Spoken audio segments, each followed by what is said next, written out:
Mes chers amis, nous sommes au 6e dimanche du temps ordinaire, année B. Nous célébrons le dimanche de la santé. Il faut comprendre que depuis 1992, l'Église universelle célèbre tous les 11 février la fête de Notre-Dame de Lourdes. Et c'est la journée mondiale du malade. La première lecture tirée du livre de Lévites ainsi que l'évangile selon saint Marc, chapitre 1er, versets 40 à 45, nous parle des malades, précisément les lépreux. Mes chers amis, la lèpre est très contagieuse. Ainsi, le lépreux était exclu de la communauté jusqu'à sa guérison. La lèpre était aussi considérée comme impure. Impure pourquoi? Parce qu'elle déforme, elle défigure, elle abîme le corps de l'homme qui est bon, créé à l'image même de Dieu. Et donc, la lèpre était considérée comme venir déchirer l'image de Dieu en l'homme. Ainsi, c'est le symbole des péchés.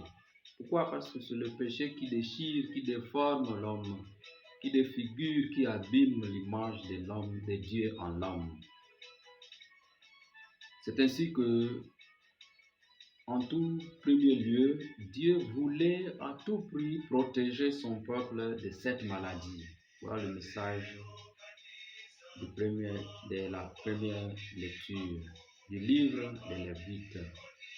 Ensuite, Dieu lui-même a envoyé son Fils, Jésus-Christ, qui a eu une attention particulière aux malades et même à cette maladie de la lèpre, afin de restaurer la vraie image de Dieu en l'homme, c'est-à-dire que l'homme puisse regagner sa dignité dans la création. La bonne nouvelle en est que Jésus a partagé ses pouvoirs de guérison, de purification à l'homme. Nous la lisons en Matthieu chapitre 10, versets 7 à 8. C'est comme ça que nous avons parmi nous les médecins, les soignants et ce corps de soignants qui aident les malades.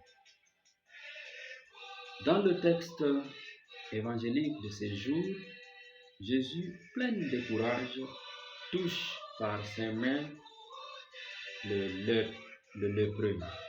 Et nous connaissons que la lèpre était très contagieuse. Jésus, courageux, va toucher par la main le lépreux.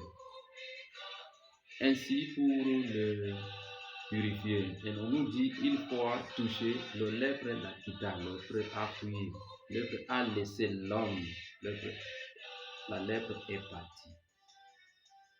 Et donc la lèpre qui est un symbole de péché, a détruit la première création, la première créature de Dieu.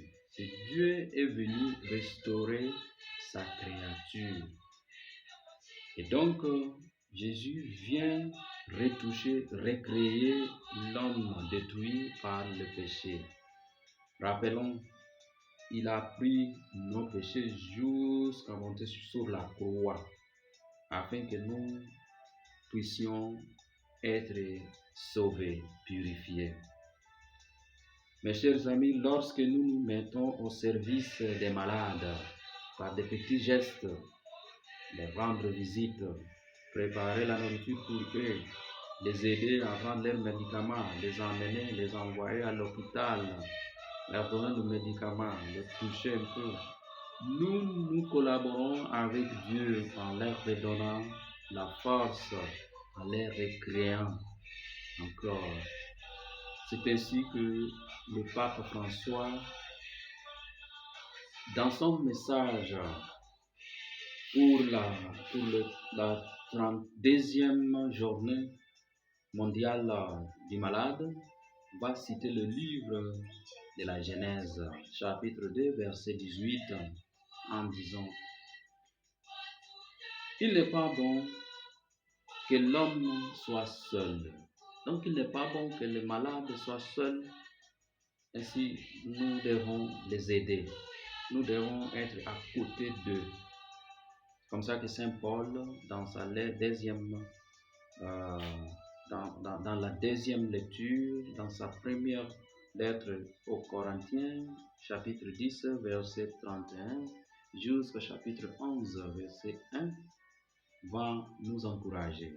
Ne soyez pas un obstacle, ne soyons pas des obstacles aux malades, mais soyons généreux envers eux, en les aidant, en étant tout proche d'eux.